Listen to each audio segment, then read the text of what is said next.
dulu ya, Ustaz. Ya. Nah, mengapa sih santri harus kuliah? Untuk mempelajari Islam Ahlussunnah wal Jamaah, yang paling tepat menurut saya adalah disolati apa dimandikan. Aduh. Karakter orang Mesir itu berkaca dari dua tokoh Dua tokoh ini.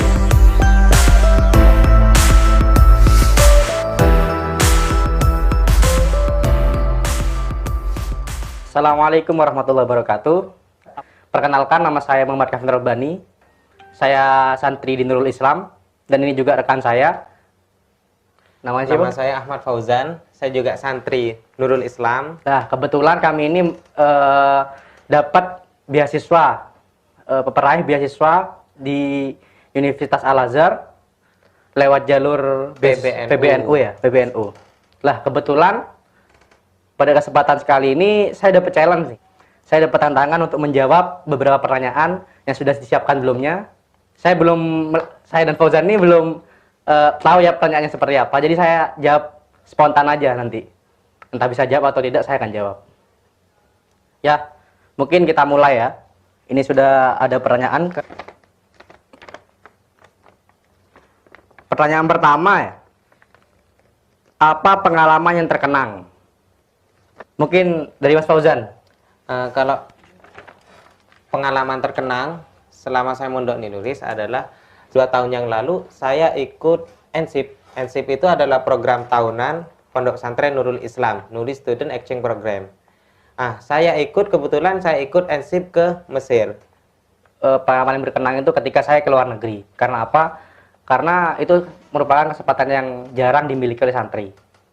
Kapan sih santri bisa ke luar negeri gitu loh. Jadi saya memanfaatkan kesempatan itu dan jadi saya bisa senang di luar negeri. Terus kita lanjut ke pertanyaan yang kedua ya. Mengapa sih santri harus kuliah? Kalau menurut saya di zaman ini kuliah itu adalah kebutuhan. Kita kan sebagai santri punya tugas berdakwah. Ya, kita nggak bisa menyebarkan ilmu santri kita ke sekolah-sekolah luar, ke universitas-universitas kalau kita tidak kuliah. Kalau menurut Mas Kafin sendiri gimana? Ya sebenarnya apa yang sampean katakan itu ada benernya. Memang kita ini dianggap oleh orang luar, ngapain sih santri itu harus kuliah, ngaji aja gitu. Itu sebenarnya perspektif yang harus kita rubah. Karena apa? Karena di pesantren sendiri selain kita itu diajari ngaji, kita juga diajari ilmu-ilmu umum juga ya Mas ya? Juga ya.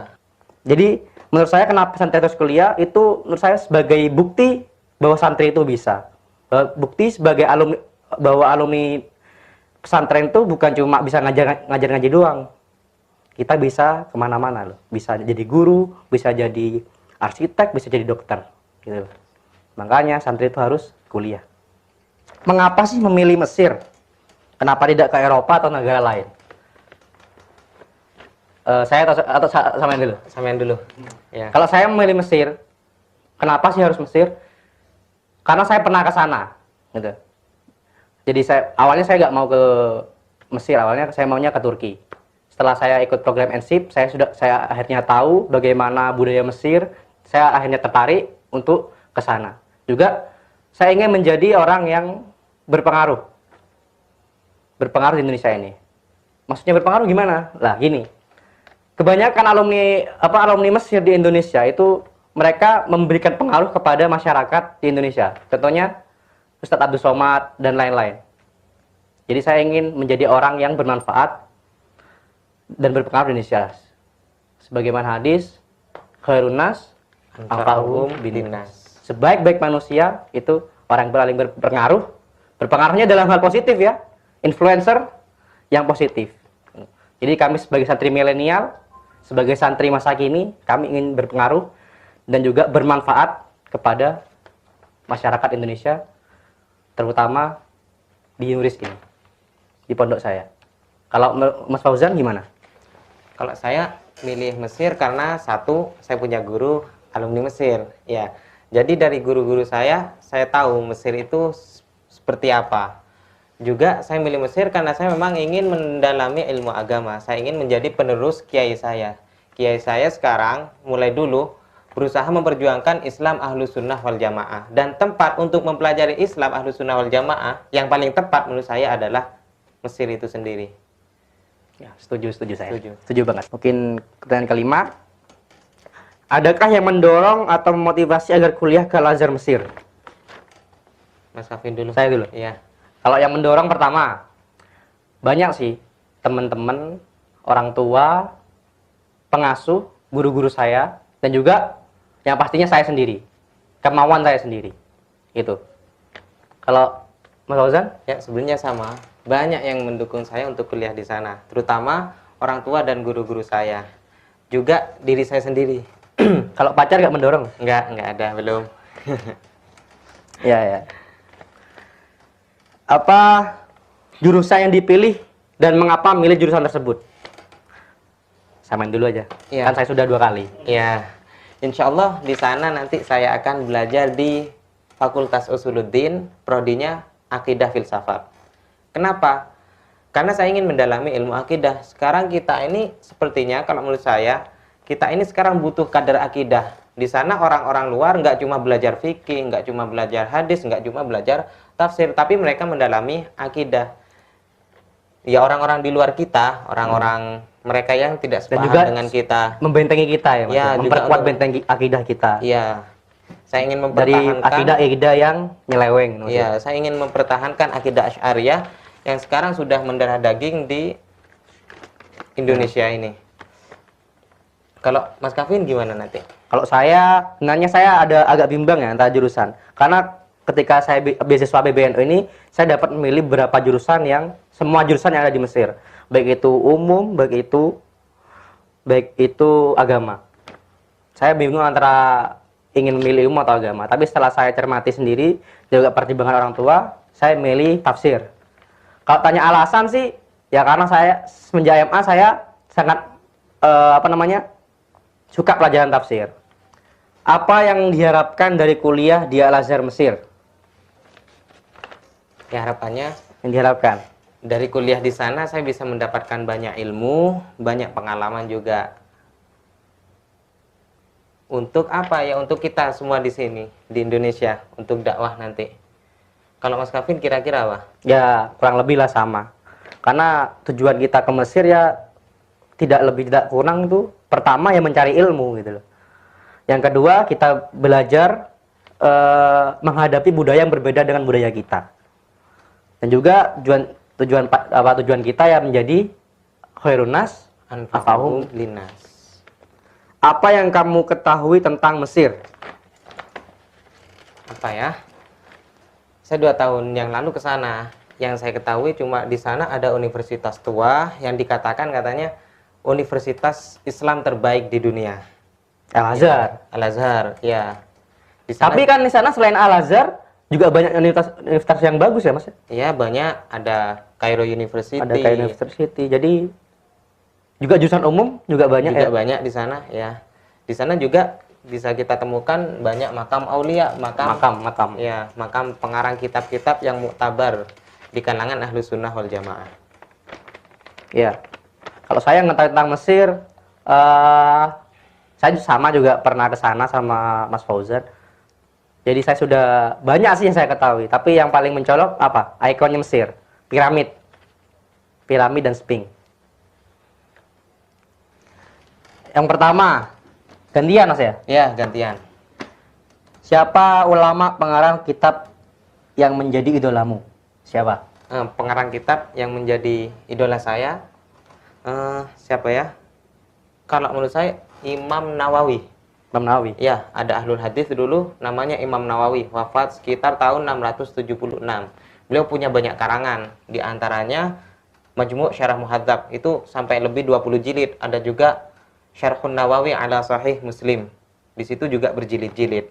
Sampai kalau katanya guru saya, kayaknya mustahil Imam Nawawi bisa mengarang kitab sebanyak itu. Soalnya kalau kita ukur dengan umurnya yang hanya 40 tahun, itu mustahil kayaknya. Jadi karena itu idolanya. Ya. Jadi idola. Kita lanjut ya. Pertanyaan selanjutnya. Siapa Grand Sheikh Al-Azhar Mesir? Wah, ini pertanyaan ini pernah masuk dalam ketika saya tes beasiswa. Saya tanya langsung oleh siapa namanya? Orang yang apa? Orang Arab, orang Mesir, Orang Mesir yang jadi penguji. Pernah tanya seperti ini. Jadi GC Al-Azhar ya? Syekh Ahmad Thayyib. Bener nggak? Oh iya betul. Yang kapan hari itu ke Yang- PBNU? Iya. Ya. Siapa pengarang Tafsir Jalalain? Nah, Nah, kitab Tafsir Jalalain ini yang ngarang ada 2. Siapa saja itu? Imam Jalaluddin As-Suyuti dan Imam Jalaluddin Al-Mahalli. Ada 2.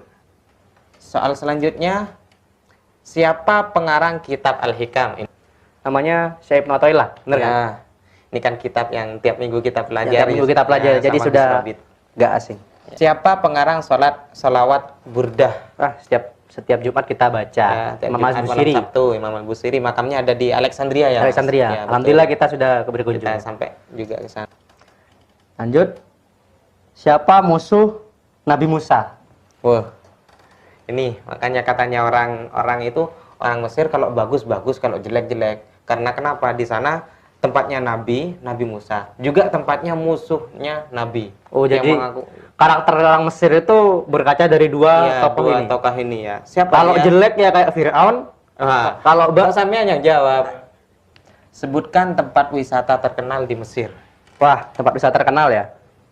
Sebenarnya banyak saya berkunjung. Yang terkenal ada namanya Piramid Al-Ahram di Sphinx. Saya sudah pernah ke sana. Juga Pantai Alexandria. Saya lupa namanya. Di Pantai Alexandria ya. Ya. Alexandria Beach mungkin. Ya, mungkin. Iya. Ada lagi satu Di yang mana? sering dikunjungi orang-orang turis. Gimana? Mathaf, museum. Museum Fir'aun. iya Ya, Museum Fir'aun, Museum Fir'aun. Museum Fir'aun. Jadi kita pernah lihat langsung Fir'aun ya. Iya, di sana. Tapi yang Mumi. yang saya aneh di sana Mas ya. Fir'aun itu dibandingkan dengan mumi-mumi yang lain, Fir'aun itu paling ganteng Mas. Kok bisa ya? Ya, itu karena mungkin Sudah termaktub dalam Al-Qur'an ya? Termaktub dalam Al-Qur'an. Kan sampean tahu sendiri kan di sana. Ya, tahu. Tapi saya Fir'aun itu yang lain sudah hidungnya ada yang udah gak ada yang matanya udah jelek, ada yang keriput, tapi Fir'aun itu paling ganteng. ya, betul. Di kota mana letak makam Baqi? Baqi itu ada di mana ya? Oh, ada di Madinah. Ya. Sebutkan makam sahabat yang berdampingan dengan makam Rasulullah. Kalau salah Abu Bakar sama Umar ya? Ya, betul. Ya. Terus siapa ibu dari Sayyidina Hasan dan Husain?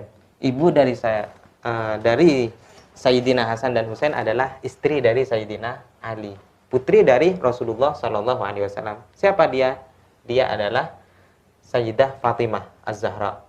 Ya. Kemudian pertanyaan terakhir, siapa Siti Aisyah? Siti Aisyah. Siti Aisyah itu kalau nggak salah anaknya Ali Mas ya? Bukan. Salah. Anaknya Abu Bakar. Anaknya Abu Bakar. Ya, Ya, anaknya Abu Bakar. Anaknya Abu Bakar. Yang dipersunting oleh Rasulullah. Rasulullah. Ya. Wah. Jadi Siti Aisyah itu adalah istrinya Rasulullah, putri dari Abu Bakar. Jadi Abu Bakar itu adalah Bener. ya. Saya harus mertua belajar Nabi. lagi nih sejarah ini. Nah, sekarang kita ke tantangan terakhir Mas ya. Ya. Bagaimana kalau Kiai menyuruh kamu? Ini gimana? Kita disuruh Ya. tirukan gayanya gimana nih? Ya, gimana kalau Kiai nyuruh sampean? Misalnya si Kiai lewat sini. Kiai lewat. Kebetulan ketemu saya. Nana, tolong bersihkan itu, kayak gitu. Ya kurang lebih lah seperti itulah. Jadi Kiai kalau minta pijat itu nggak bilang, "Nak, pijat saya nggak, tapi pegang saya." Ya maksudnya pijat. Bagaimana kalau kamu menerima telepon dari Kiai? dari Kiai? Ini Mas Fauzan gimana? Kalau saya pribadi ya inilah hebatnya pendidikan pesantren. Jadi kiainya ada di sana, kita ada di sini, arwahnya masih nyampe ke sini. Jadi Lewat serasa mana? Ya serasa kiai ada di dekat. samping kita, di dekat kita. Jadi biasanya kalau saya di telepon kiai, HP saya berdering, saya langsung nunduk gini. Padahal waktu itu kiai nggak ada di situ, nggak ada di samping saya. Tapi itulah mungkin kehebatan pendidikan pesantren ya Mas. Ya. Kalau bahasa anak sekarang itu gimana? Jauh di mata, dekat di hati. Ya, itu. Tirukan bagaimana Kiai Muhyiddin berpesan. Bahasa Madura. Wah, saya nggak bisa bahasa Madura, Mas. Kebetulan saya nggak bisa bahasa Madura. Jadi mungkin ke Mas Fauzan nih. Gimana kalau Kiai berpesannya? Coba Mas Kavin aja pakai bahasa Indonesia mungkin. Tapi ini sini bahasa Madura.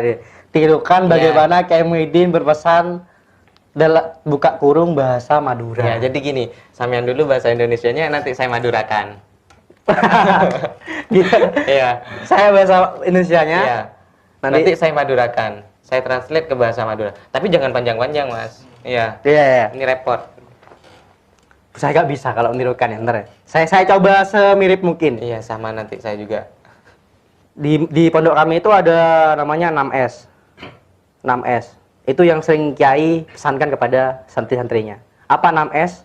Senyum, salam, sapa, sopan, santun, apa satunya? Sanjung. Sanjung. Ya. Nah, biasanya gini. Nah, hanya satu pesan saya dimanapun kamu berada. Kamu harus terapkan 6S ini. Agar nanti kamu bermanfaat di masyarakat. Lah, seperti itu dah. Saya saking groginya nggak bisa meneruskan kalimat. Ya. Bahasa Madura kan coba. Ini saya juga repot ya. Soalnya Kiai juga jarang di sini ceramah pakai bahasa Madura.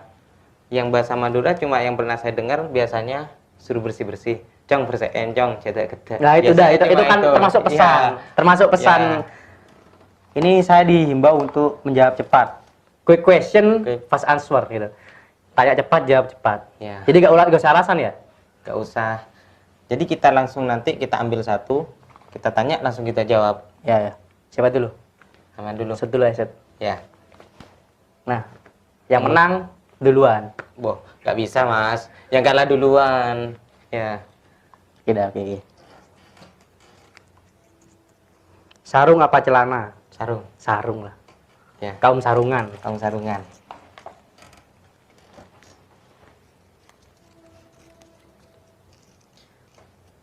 Musik apa movie? Musik. Musik. Uang apa sayang? Tuh. Sayang. Tak ternilai. Ya. Tak bisa dibagi. Kalau men? Sama sayang. Ya. Kalau uang udah ternilai bisa dibagi juga. Pacaran apa lamaran? Lamaran. Lamaran pastinya. Pacaran bisa. Sudah nikah. Ya, sudah nikah. Pacaran. Pacaran after marriage. Ya, married. Iya. Pacaran setelah nikah. Kalau lamaran setelah nikah nggak bisa ya? Nggak bisa. Oh. Bisa. Yang kedua. Yang kedua, Main game apa membaca? membaca. Main game. Mahasiswi apa santriwati? Mahasiswi. Kalau saya santriwati aja. Puasa Senin Kamis atau puasa Daud? Senin Kemis. Senin Kamis. Kalau saya puasa Daud. Sedang. Hanya pernah baca puasa Daud itu adalah puasa paling baik setelah puasa Ramadan. Sodakoh apa solawat? Aduh. Selawat mungkin. Sodakoh. Ya wis. Nggak apa-apa. Disolati apa dimandikan? Aduh. Kok sama-sama? Sama-sama untuk orang. Loh, enggak, kalau dimandikan kan beda. Iya sih. Sampean kan pernah dimandikan juga waktu kecil. Iya pernah. Tapi di kita sini belum disolati. Saya disolati Nah. aja. Ya udah sama. Wah, pertanyaannya sudah habis Mas ya. Ya. Mungkin cukup sekian dari kami. Semoga penjelasan-penjelasan kami tadi bermanfaat ya untuk Amin. kami sendiri dan juga untuk semua. Dan kalau ada kekurangan kami mohon maaf. Jangan lupa don't forget to like, comment, and subscribe. Salam satu atap. Atap. Wassalamualaikum warahmatullahi wabarakatuh.